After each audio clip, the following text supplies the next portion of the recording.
What's brewing, coffee lovers? Welcome to the Caffeine Show. In this episode, we're going to discuss the Caffé Nero tax avoidance situation, and we're going to make a Café Bonbon.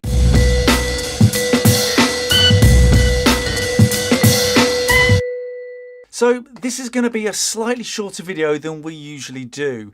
We've just sent our biggest magazine off to the printers. This is going to be available to all visitors of the London Coffee Festival, as well as being in all our usual locations. So look out for that. So firstly, we want to discuss Caffé Nero not paying any corporation tax. Again. However, as we looked into this story, we were quickly sucked down the rabbit hole of complex corporate structure, which appears is done by many international corporations of this size, including the likes of Facebook, Apple, Google.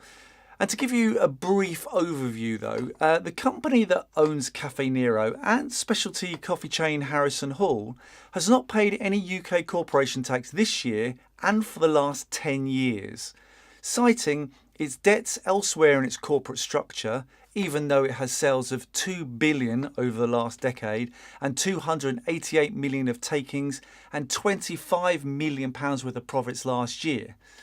The shocking thing is this isn't illegal. Nero's parent company is based in London, but have a holding company in Luxembourg, well known for its low taxation rates. A common practice amongst tax avoiding companies includes a number of complex loans linked between their companies so they can cross-charge themselves interest on these loans, which leave the profitable parts of the business in debt and move the money to the companies in countries where the profits are taxed at much lower rates. Hey, whoa, don't want to do that. No point doing that. Give him the tenner back, right? You give him the fiver and the 50, right? Give him that back. So you take that and you just give him the free ones, right? Give him the free ones, that's it. Now you give him 30, right? You give him the 10 bob back and you owe him, if I'm right, 22 pence. That's wrong, isn't it? So last year, John Mann, a Labour MP and a member of the Treasury Committee, said, Caffé Nero is taking businesses from decent people running cafes who are paying their tax properly. This is just ripping off the taxpayer. HMRC needs to get its act together. So what can you do about this?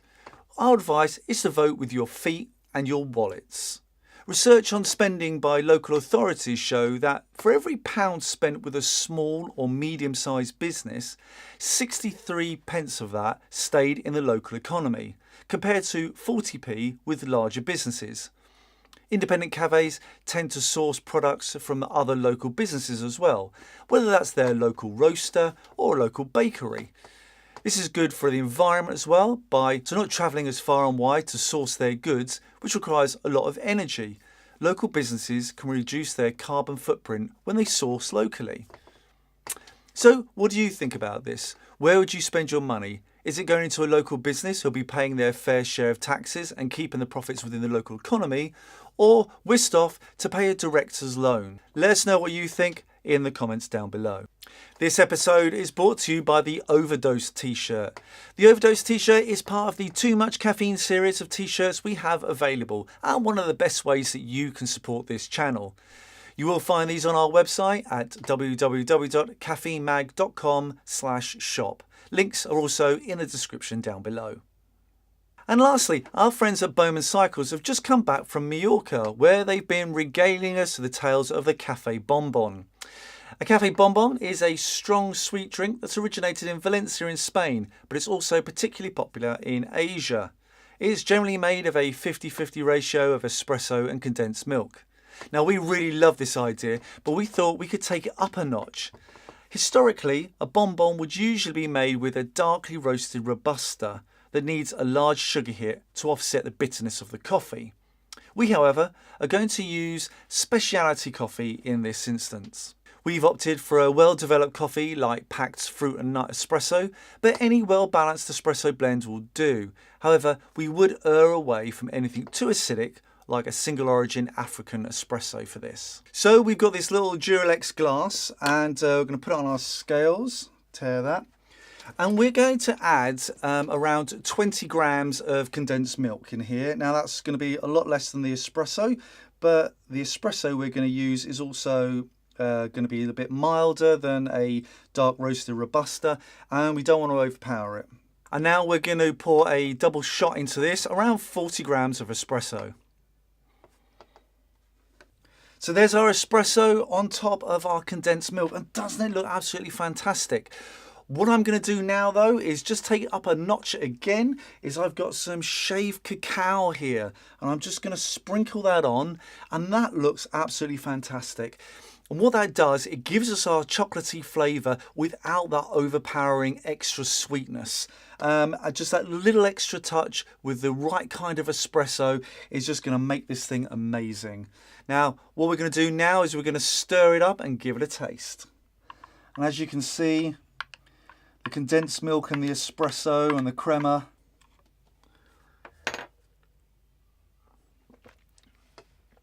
Oh, that's to die for. I mean, that's absolutely fantastic.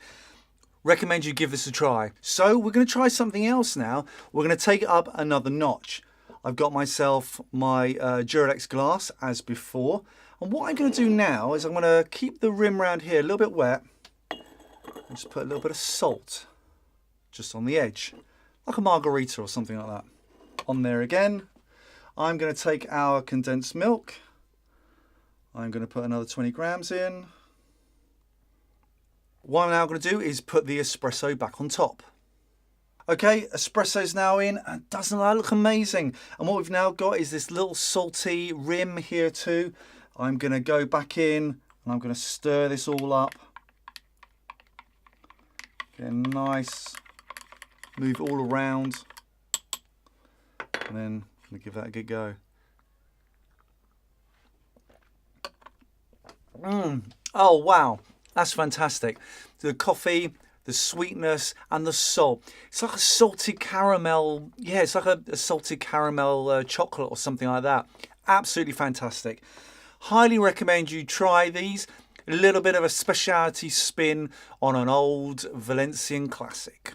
That's where we're going to end it. I hope you enjoyed that short but very sweet episode. If you like this video and like what we're doing here, then please hit that like button. It really helps us.